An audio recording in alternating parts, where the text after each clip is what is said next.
કાળો દોરો બાંધતા પહેલા કરો આ નિયમોનું પાલન, ક્યારેય નહીં લાગે બુરી નજર.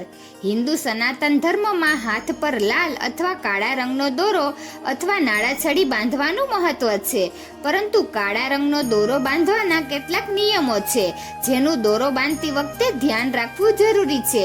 અહીં તેના વિશે માહિતી આપવામાં આવી છે. આપણે અવારનવાર ઘણા લોકોને પોતાના હાથ પર કાળો દોરો બાંધતા જોઈએ છીએ.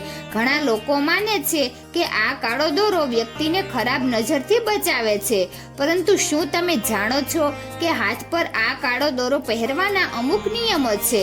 જ્યોતિષી રાહુલ ડે એ કાળો દોરો બાંધવાના નિયમો અંગે માહિતી આપી છે.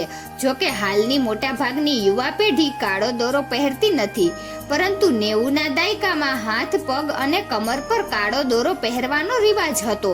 પરંતુ આ કાળો દોરો પહેરવાના કેટલાક નિયમો છે. કાળો દોરો બાંધવા માટે મંગળવાર અને શનિવાર શુભ છે, કારણ કે આપણે આ બે દિવસોને હનુમાનજીને સમર્પિત દિવસો છે.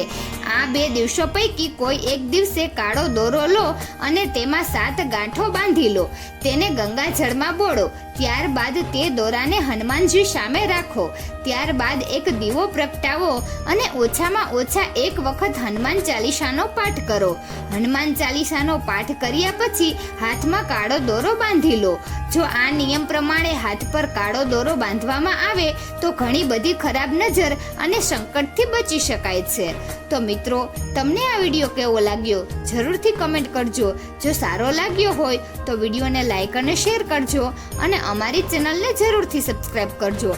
વિડીયો અંત સુધી જોવા બદલ ખૂબ ખૂબ આભાર.